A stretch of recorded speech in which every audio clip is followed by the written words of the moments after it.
At first, it looked like another wildfire, a plume of smoke rising beyond the hills, flames moving through dry vegetation, fire crews rushing toward the edge of Reno. But within hours, the situation changed. The fire was no longer simply burning in the wilderness. It was moving toward homes, toward roads, toward neighborhoods, and toward a city of more than 250,000 people. By Sunday, approximately 42,000 residents had been ordered to evacuate, while another 45,000 were told to prepare to leave. Nearly 90,000 people were suddenly caught inside an expanding emergency zone. The wildfire was the Hawk Fire, and it was moving with a speed that left authorities with very little room for error. The fire had begun near the foothills northwest of Reno on Saturday. By the following day, it had exploded across thousands of acres. Strong winds pushed the flames through exceptionally dry vegetation, while low humidity and warm temperatures created conditions in which fire could spread rapidly. Officials confirmed that the fire was human-caused, although the precise circumstances remained under investigation. And as firefighters fought to slow it down, the question became increasingly urgent. Could Reno itself become the next major American city threatened by an unstoppable wildfire? Because the Hawk Fire is not simply a story about flames. It is a story about how quickly a natural disaster can transform a modern city into an evacuation zone, and how, in the American West, the distance between the wilderness and the suburbs is becoming increasingly difficult to define. Reno has always existed in a difficult landscape. The city sits in northern Nevada, near the eastern side of the Sierra Nevada. Beyond the streets, neighborhoods, and highways are vast areas of open terrain.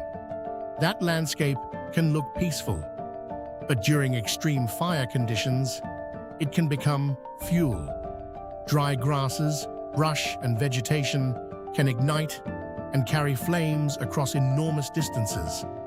And once wind enters the equation, the behavior of a wildfire can change dramatically. A fire that might otherwise be manageable can suddenly develop multiple fronts. It can throw embers ahead of itself. It can jump roads. It can move faster than people expect. And most importantly, it can reach populated areas. That is what makes the Hawk Fire particularly alarming. This was not a remote wildfire hundreds of miles from civilization. It was approaching one of Nevada's major population centers. By Sunday, evacuation orders had expanded dramatically. The University of Nevada, Reno, found itself close to the evolving evacuation area, while residents across northern and northwestern parts of the city were being warned to leave or prepare to leave. High winds, low humidity, warm temperatures, dry vegetation. Every factor was working in the same direction. The fire wanted to spread. Firefighters had to stop it. Then came the evacuation orders. For residents, this was perhaps the most terrifying part. A wildfire can be watched from a distance. An evacuation order means the distance is disappearing. Approximately 42,000 people were ordered to evacuate. Another 45,000 were told to prepare for possible evacuation. Together, that meant nearly 90,000 people were directly affected by evacuation orders or warnings. And evacuating tens of thousands of people is itself a massive logistical operation. Roads suddenly fill with vehicles. Emergency responders need access. Shelters must open. Animals need somewhere to go. Families can become separated. And every additional minute spent on the road can make the situation more dangerous. Authorities repeatedly urged residents to follow evacuation instructions early. Because when a wildfire is moving quickly, waiting for visible flames can be a terrible mistake. By the time smoke becomes overwhelming, the safest escape route may already be congested. This is one of the fundamental problems of modern wildfire disasters. The fire does not need to destroy a city to disrupt it. It only needs to threaten enough of the surrounding area. Schools can close, roads can shut, power can be interrupted, businesses can stop operating, air quality can deteriorate, and thousands of people can suddenly become displaced. The city does not have to burn to experience a wildfire disaster. It only has to be threatened. Then came another disturbing detail. Officials confirmed that the Hawk Fire was human-caused. The map is not static. The fire is moving. The wind is changing. And every decision has consequences.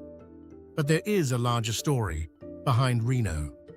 The American West has spent years confronting increasingly dangerous wildfire seasons. And the danger is not caused by one factor alone. Climate conditions matter. Drought matters. Heat matters. Vegetation matters. Land management matters. Human development matters. And population growth matters. More people are living near wildland areas. That means the boundary between communities and fire-prone landscapes is becoming increasingly important. This is known as the wildland-urban interface, and it creates a difficult problem. People want homes near mountains, forests, and open spaces. But those same landscapes can become extremely dangerous during periods of severe fire weather. Reno is a powerful example because the city sits directly beside the kind of terrain where a wildfire can develop rapidly. The threat is not hypothetical. The Hawk Fire demonstrated how quickly a fire can move from an apparently manageable incident to a mass evacuation. And that raises a much larger question. How many cities are prepared for this? Imagine the conditions getting worse. The wind strengthens overnight. A new line of fire develops. Embers cross a containment line. Another neighborhood comes under threat. More evacuation zones are announced. Thousands more vehicles enter the roads. Emergency responders have to move in the opposite direction. There is no single solution. And there is no technology that can simply make wildfire disappear. The Hawk Fire began as a fire on the edge of Reno. Within roughly a day, it had become a crisis, affecting tens of thousands of people. More than 15,000 acres were burning. Homes and structures had been damaged. People had been injured. Thousands were forced from their homes. And nearly 90,000 people were either ordered to evacuate or told to prepare to leave. But perhaps the most important part of this story is what happens after the flames disappear. Because a wildfire is temporary. The landscape it leaves behind is not. Neither is the fear. Neither are the evacuation memories. Neither is the question of whether the next fire could be worse. The American West is changing. Communities are expanding into fire-prone landscapes. Weather extremes are making certain fire seasons more dangerous. And human activity continues to provide the spark. The Hawk Fire reminds us that a modern city does not need to be surrounded by flames to be in danger. Sometimes, all it takes is a fire on the horizon, a shift in the wind, and thousands of people suddenly realizing that home is no longer the safest place to be. For Reno, the battle is still unfolding. For the rest of America, the warning is much bigger. The next wildfire may already be waiting for its spark.